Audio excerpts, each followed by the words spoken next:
Hoffnungslichter.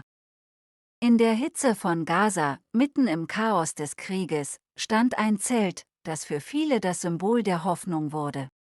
Hier arbeitete Thomas, ein Intensivpfleger, der sich entschieden hatte, zu helfen, wo die Not am größten war.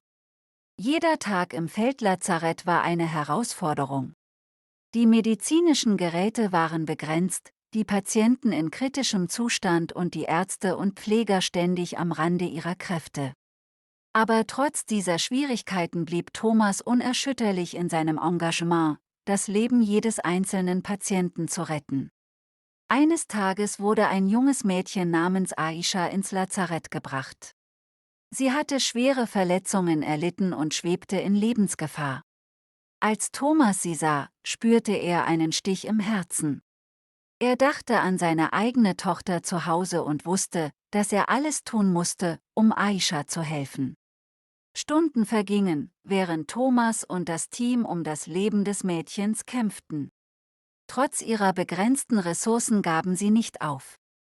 Und schließlich, als der Morgen anbrach, stabilisierte sich Aishas Zustand. Dieser Moment, in dem ein junges Leben vor dem Tod gerettet wurde, gab Thomas die Kraft und Motivation, weiterzumachen. Er wusste, dass es noch viele andere Aishas gab, die auf seine Hilfe warteten. Und er war entschlossen, ihnen die Hoffnung auf ein besseres Leben zu geben. Mit jedem Tag, der im Feldlazarett von Gaza verstrich, wuchs Thomas' Entschlossenheit, nicht nur medizinische Hilfe zu leisten, sondern auch ein Gefühl von Normalität in das Leben der Patienten zurückzubringen.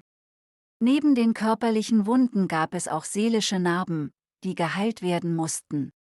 Er begann, neben seiner Pflegearbeit, kleine Aktivitäten für die Kinder zu organisieren. Mit gespendeten Malutensilien erstellten sie bunte Bilder, die die Wände des Zeltes schmückten. Die strahlenden Augen der Kinder, wenn sie stolz ihre Kunstwerke präsentierten, waren für Thomas unbezahlbar. Aber nicht nur die Kinder profitierten von diesen Aktivitäten. Die Erwachsenen begannen, Geschichten aus besseren Zeiten zu erzählen und Musik aus der Region zu singen. Es war ein kleiner, aber wichtiger Schritt, um das Gefühl der Gemeinschaft und Hoffnung wiederherzustellen. Ein besonderer Moment war, als eine alte Frau namens Fatima, die ihre Stimme jahrelang verloren hatte, durch die Musik wieder zu singen begann. Ihre kraftvolle und emotionale Stimme berührte alle im Camp und wurde zu einem Symbol des Widerstands und der Hoffnung. Thomas spürte, wie wichtig diese Momente für die moralische Unterstützung waren. Er arbeitete eng mit anderen Freiwilligen zusammen und organisierte regelmäßige Treffen, bei denen sich die Menschen austauschen und ihre Sorgen teilen konnten. Trotz der herausfordernden Umgebung und den ständigen Gefahren war es für Thomas klar, dass er nicht nur als Intensivpfleger, sondern auch als Mensch gebraucht wurde. Er wollte die Herzen der Menschen erreichen und ihnen zeigen, dass trotz der Dunkelheit immer ein Licht der Hoffnung existiert.